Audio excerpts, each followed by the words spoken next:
Price action trading పై అశోక్ దేవనం ప్రియ conduct చేసే webinar కోసం ఈ నెంబర్ కి కాల్ చేయండి. నమస్తే, వెల్కమ్ టు సుమన్ టీవీ. నేను విష్ణు. ప్రస్తుతంతో పాటు ప్రముఖ stock market analyst Eedara Ramakrishna గారు ఉన్నారు. వారితో మాట్లాడదాం. సార్ నమస్తే. సార్ ఈదర రామకృష్ణ గారు. నమస్తే అండి. సార్ ఈదర రామకృష్ణ గారు, మార్కెట్లంతా కూడా ఒడిదుడుకుల్ని ఎదుర్కొని తట్టుకొని మొత్తానికైతే ఆల్ టైమ్ హైకి చేరేసుకున్నాయి. సెన్సెక్స్ ఏమో 77,000, నిఫ్టీ ఏమో 23,400కి చేరుకోవడం జరిగింది. మొత్తానికి ఎలక్షన్ ఈవెంట్స్ అంతా కూడా కంప్లీట్ అయిపోయినాయి. తర్వాత గవర్నమెంట్ వైపు నుంచి ప్రమాణ స్వీకారాలంతా కూడా అన్నీ సెట్ అయిపోయినాయి. సో ఇక్కడి నుంచి గవర్నమెంట్ పాలన కొనసాగబోతుంది. ఏంటి ఇక్కడి నుంచి మార్కెట్ల ప్రయాణం ఎలా ఉండబోతుంది అంటారు? మార్కెట్స్ అంటే పోస్ట్ రిజల్ట్స్ తర్వాత రిజల్ట్స్ రోజున పెద్ద ఒడిదుడుకులు మన మార్కెట్లో చూసాము. June 4th దాని తర్వాత సెషన్ నుంచి మార్కెట్ స్టడీగా కోలుకోవడం మొదలుపెట్టాయండి. సో మనకి బుధవారం నుంచి మార్కెట్స్ కోలుకొని మొత్తం మీద నిన్నటికి చూస్తే మంచి ర్యాలీస్ మార్కెట్స్ చేశాయి. గత కొద్ది సెషన్స్లో మనము ఆల్ టైమ్ హైకి అంటే 23,400 దగ్గర నిన్న ఆల్మోస్ట్ దాటి క్లోజ్ అవటం, అట్లాగే సెన్సెక్స్ ఏమో 77,000 దరిదాపులకు రావటం, ఇవన్నీ కూడా మార్కెట్లో ఉత్సాహాన్ని, అట్లాగే కొత్త గవర్నమెంట్ మీద నమ్మకాన్ని అవన్నీ చెప్తా ఉన్నాయి. ముఖ్యంగా మనకి పోయిన సండే ప్రధానమంత్రి ప్రమాణ స్వీకారం చేసిన తర్వాత మంత్రులు అందరూ చేసిన తర్వాత పోర్ట్ఫోలియోస్ ఇవ్వటం జరిగింది ఈ వారంలో. సో పోర్ట్ఫోలియోస్లో కనుక మనం అబ్జర్వ్ చేస్తే 6 ఎక్స్ సీఎంస్ అంటే చీఫ్ మినిస్టర్స్, గతంలో చీఫ్ మినిస్టర్స్గా పనిచేసిన వ్యక్తులు, అట్లాగే ఒక 12 మంది సెకండ్ జనరేషన్ పొలిటీషియన్స్, అంటే హైలీ ఎక్స్పీరియన్స్డ్ అనుకోవచ్చు.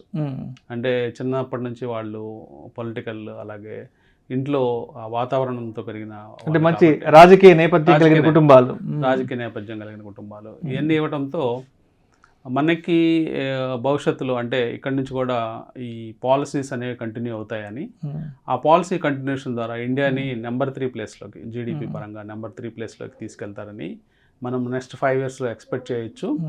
సో అదే అంశాలు మన మార్కెట్లో రిఫ్లెక్ట్ అయినాయి. మార్కెట్లో ఇదే కాకుండా లిక్విడిటీ కూడా భారీగా పెరుగుతుంది. అంటే లిక్విడిటీ పెరగటం కూడా ఒక అంశంగా మనం చెప్పుకోవచ్చు మార్కెట్స్ పెరగడానికి. మనం మే మాసంలో కనుక తీసుకున్నట్లయితే దాదాపుగా 34,600 crores మ్యూచువల్ ఫండ్స్ ద్వారా మార్కెట్స్కి వచ్చాయి. అంటే 30,000 మార్క్ అనేది ఫస్ట్ టైం అనమాట హిస్టరీలో. అంటే 30,000 మార్క్ దాటి క్రోర్స్ మార్కెట్లో రావడం అనేది హ్యూజ్ లిక్విడిటీ వస్తుంది. అట్లాగే ఎఫ్ఐఎస్ సెల్లింగ్ కూడా ఇంటెన్సిటీ బాగా తగ్గిపోయిందండి. అంటే అడపదడప కొంటున్నప్పటికీ స్టిల్ అప్పుడప్పుడు సెల్ చేస్తున్నప్పటికీ ఓవరాల్గా వాళ్ళ ఇంటెన్సిటీ అనేది తగ్గిపోయింది. సో ఓవరాల్గా ఈ లిక్విడిటీ పుష్తో మార్కెట్స్ మనకి ఆల్ టైమ్ హైకి వెళ్ళాయని చెప్పుకోవచ్చు అండి. రైట్. అండ్ అదేవిధంగా ఎన్ఎస్సి CEO ఆశీష్ కుమార్ చౌహాన్ కూడా FNOకి సంబంధించి ఒక వార్నింగ్ లాంటి ఒక స్టేట్మెంట్ కూడా ఇవ్వడం జరిగింది. ఏంటి అసలు వారి మాటల్లో ఆంతర్యం ఏమిటి అసలు?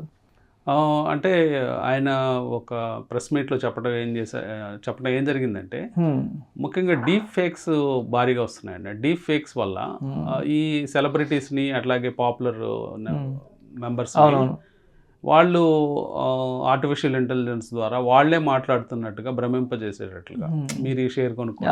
ఈవెన్ ఆశీష్ కుమార్ చౌహానే CEO ఆఫ్ NSCA ఈ షేర్ కొనుక్కోండి మీరు, ఇక్కడ మార్ఫింగ్ వీడియోస్ అలాంటివి ఎక్కువ వస్తున్నాయి, అవి నమ్మబాకండి.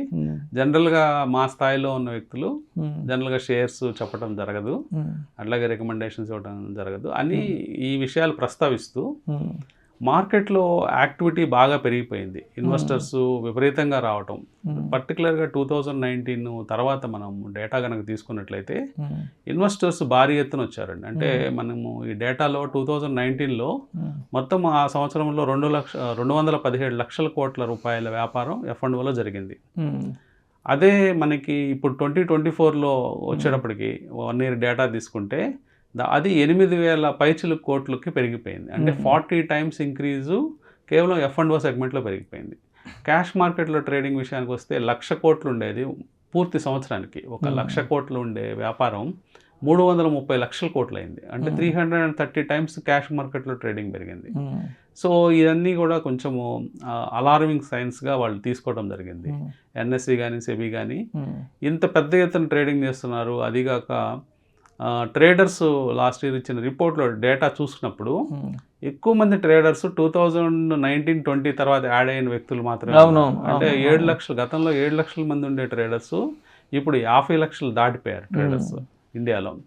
సో ఈ కొత్తగా వచ్చిన 43 లక్షలు లేకపోతే 45 లక్షల మంది కొత్త ట్రేడర్స్ అంటే వీళ్ళకి ఎక్స్పీరియన్స్ లేదు మార్కెట్లో, కేవలము అంటే కొన్ని ఇనిషియల్ లక్ ప్లే చేయొచ్చు, లేకపోతే లిక్విడిటీ పుష్ వల్ల కంటిన్యూస్గా మార్కెట్ పెరగడం వల్ల వాళ్ళు లాభాలు చూడవచ్చు. కానీ ఎప్పుడైనా అడపాదడపాగా మార్కెట్స్ కరెక్షన్స్ గురవుతున్నా, అంటే 5%, 10% కరెక్షన్ గురవుతున్నా వితిన్ వీక్ 10 డేస్లో రికవరీ అవటంతో ఇదంతా ఈజీ గేమ్ అని అభిప్రాయంలో చాలామంది ఉంటారు. అలాంటి అపోహలు తొలగించుకోమని చెప్పడం ఆయన జరిగింది. అట్లాగే సో ఎక్కువ ట్రేడింగ్ చేయటము చాలా రిస్క్తో కూడుకున్నది కాబట్టి మీరు ఎక్కువ మంది మ్యూచువల్ ఫండ్ వైపు కానీ లేకపోతే ఈక్విటీ ఇన్వెస్టింగ్ వైపు కానీ మొగ్గు చూపించమని ఆయన చెప్పడం జరిగింది. సో మెయిన్గా ఏంటంటే ఒక చిన్న సైజు సూచన అనమాట. అంటే ఎవరిని అవాయిడ్ చేయలేరు, అంటే మార్కెట్ పార్టిసిపెంట్స్ని సడన్గా ఆపేయటం కానీ అలా చేయటం కష్టం కాబట్టి ఒక సూచన ప్రాయంగా చెప్పడం జరిగింది. రైట్. అండ్ అదేవిధంగా ఎక్స్పోర్ట్స్ ఇంపోర్ట్స్ విషయంగా మార్కెట్స్కి కొంత గడ్డు పరిస్థితులు వచ్చే అవకాశం ఉందని కూడా మనం జస్ట్ అంటే ఈ వీడియో స్టార్ట్ చేయడానికి ముందు మీరు క్యాజువల్గా నాతో డిస్కస్ చేశారు కదా, ఏంటంటే ఎటువంటి గడ్డు పరిస్థితుల్ని మార్కెట్ ఎదుర్కోబోతోంది ఇక్కడి నుంచి? అంటే ఎక్స్పోర్ట్స్ పెరిగాయండి, హెల్తీగానే 9.1% పెరగడం చూసాము లేటెస్ట్ డేటాలో. At the same time imports కూడా పెరిగాయి, 7.7% పెరిగినప్పటికీ ఆ ట్రేడ్ డెఫిసిట్ అనేది, అంటే ఇంపోర్ట్స్ ఎక్కువగా ఉండటంతో ట్రేడ్ డెఫిసిట్ అనేది దాదాపుగా $24 బిలియన్ ఉందండి. సో ఇది కొంచెం నెగిటివ్ అంశంగా మనం తీసుకోవచ్చు మార్కెట్కి రాబోయే రోజుల్లో. దాని తర్వాత ఇంకొక నెగిటివ్ అంశం ఏంటంటే హోల్సేల్ ప్రైస్ ఇండెక్స్ అనేది నిన్న రిలీజ్ చేయడం జరిగింది. 2.61%గా నమోదైంది హోల్సేల్ ప్రైస్ ఇండెక్స్. అది కూడా కొంచెము లాస్ట్ 3 మంత్స్ నుంచి కంటిన్యూస్గా ఆ ప్రైస్ ఇండెక్స్ కూడా పెరగడం మనం మార్కెట్లో చూస్తున్నాము. సో ఈ రెండు కూడా కొంచెం నెగిటివ్ అంశాలు అయినప్పటికీ కానీ మార్కెట్స్ మెయిన్గా ఎక్కువ ఫోకస్ అంతా కూడా రాబోయే బడ్జెట్ సెషన్ గురించి, అట్లాగే రాబోయే ఎకనామిక్ సర్వే రిపోర్ట్ గురించి వెయిట్ చేస్తుంది. సో ఆ రెండు రిపోర్ట్స్ కోసం మార్కెట్ వెయిట్ చేస్తుంది కాబట్టి, అలాగే లిక్విడిటీ పుష్ ఉంది కాబట్టి జనరల్గా ఇలాంటి చిన్న చిన్న నెగిటివ్ న్యూస్లు అనేది మార్కెట్ ఇగ్నోర్ చేసే అవకాశాలు ఉన్నాయి. Right, thank you so much either Ramakrishna గారు. థ్యాంక్ యూ అండి. సుమన్ టీవీలో మీ పర్సనల్ అండ్ బిజినెస్ ప్రమోషన్స్ కోసం కింది నెంబర్కి కాంటాక్ట్ చేయండి.